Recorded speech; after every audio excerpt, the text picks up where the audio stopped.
Welcome in our course. We would like to recommend you some educational materials for attitudes and behavioral change as far as gastronomy tours are concerned. We will talk about some ideas in culinary tourism, and we will see practical examples about how those ideas can be practice examples. What does gastronomy mean?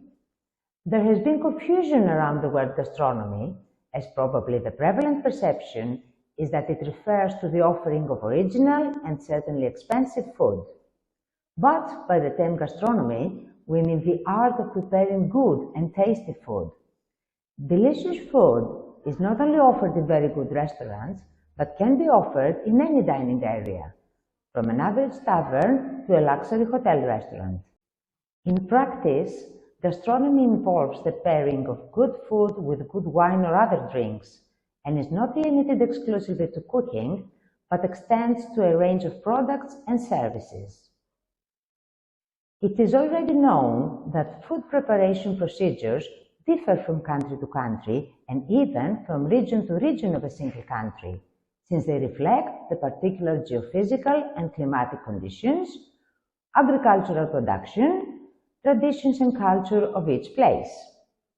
So often, anybody interested in gastronomy is also interested in the particularity of a place and participates in various activities, such as getting involved with typical local products, searching for information about them, etc.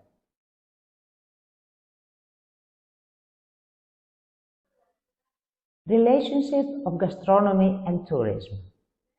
The relationship between gastronomy and tourism is quite complex, since food enters travel experience in various ways.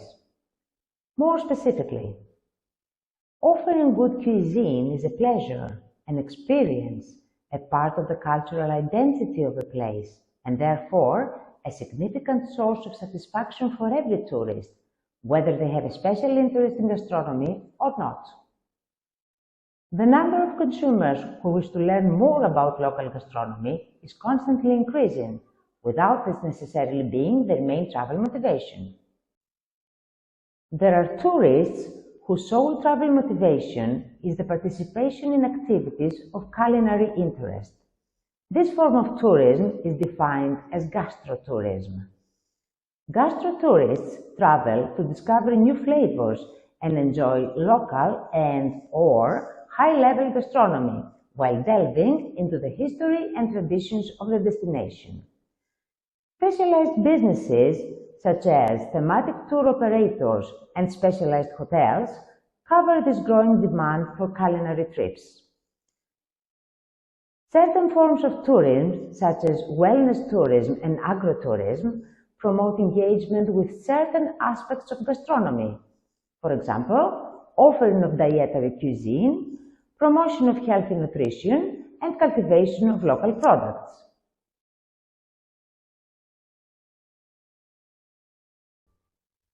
Gastronomical products aimed at the tourist market. It goes without saying that food and drink are the heart of the field of gastronomy. However, in order for a destination to satisfy the tourist market gastronomically, it needs to enrich this basic combination. Popular culinary destinations design especially for tourists a mix of products, services and activities that highlight the characteristic products and dishes of the place, the talent and creativity of those who prepare them, the uniqueness and tradition of the place, so as to offer the visitor a complete and memorable travel culinary experience.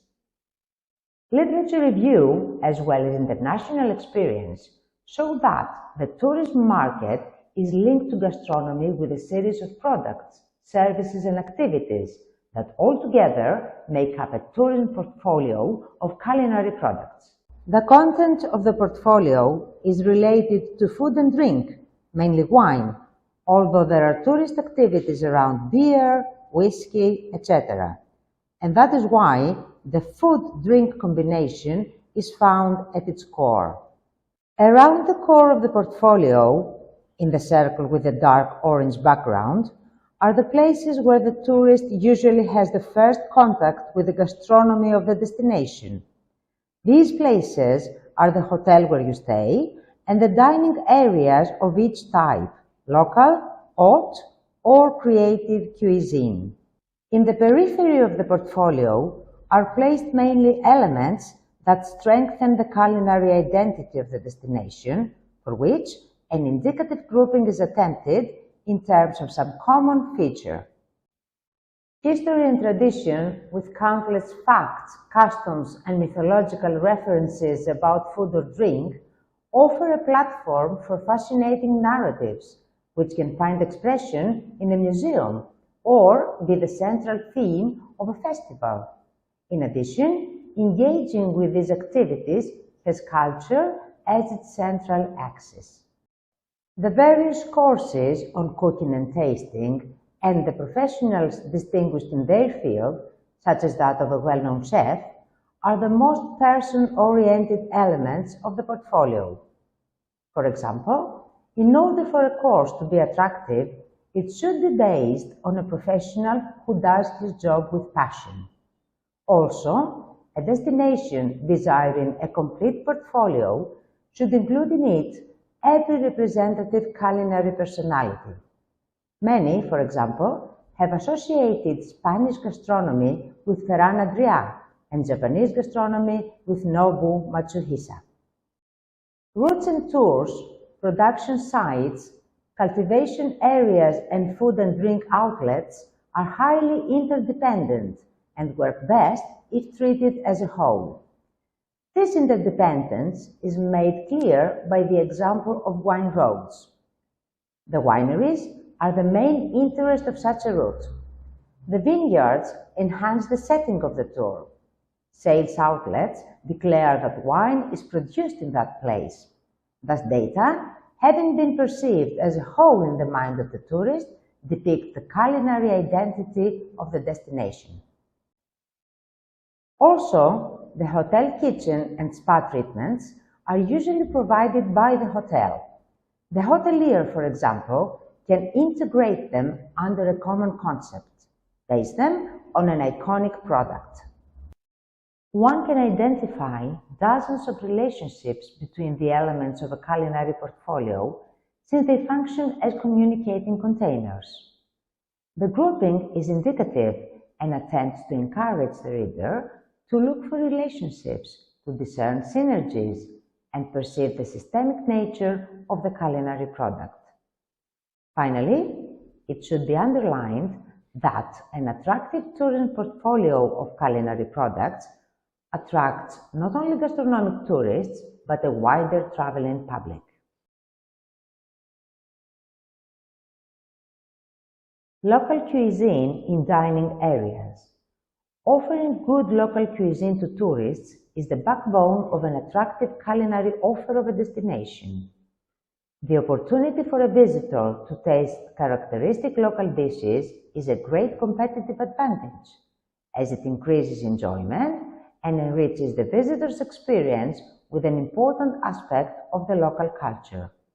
Popular destinations where visitors have the opportunity to taste a variety of good quality food at affordable prices are Italy with its trattorie and osterie, and France with its bistros and brasseries.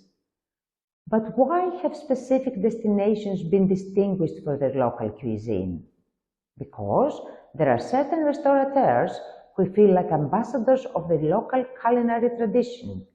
It is a matter of pride and patriotism to showcase their own recipes and locally produced products against food and drinks from other regions.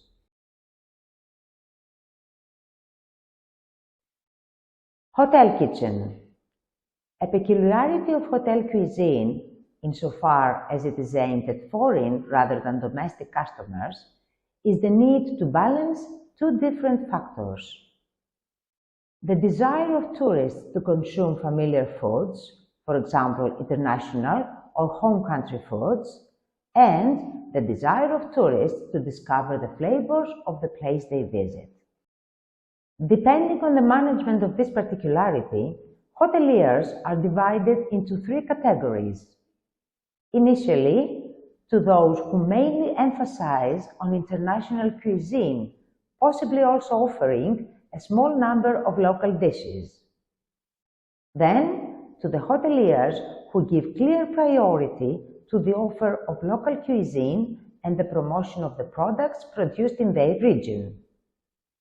It is noteworthy that some hotels offer local cuisine at a high level, as evidenced by awards, certifications, acceptance in networks with strict selection criteria, for example, Relais and Chateau member hotels, and are mentioned in prestigious hotel, restaurant and travel guides. The case of Logis de France, a cooperation network with over 3,000 2- to 3-star family hotels, usually in the French countryside, is interesting. Finally, the third category includes those who follow an intermediate path combining both of the above approaches. For example, while they offer international cuisine, they make the most of breakfast, either by enriching an international-style breakfast with local products such as cheese and cold meats, or by offering a breakfast fully inspired by local products and the culinary tradition of the region. Case Study 1. Logis de France Network. The Logis de France network mainly consists of small hotels with the most usual capacity of 20 rooms. Among the specifications that these must meet is the offer of local cuisine and products of the region. Each Logis de France member's restaurant menu must include at least one affordable 3-course meal that reflects the local culinary tradition. Thus, a tour of the network's hotels will allow visitors to France to discover the local cuisine of famous culinary destinations such as Burgundy, Alsace, and Normandy.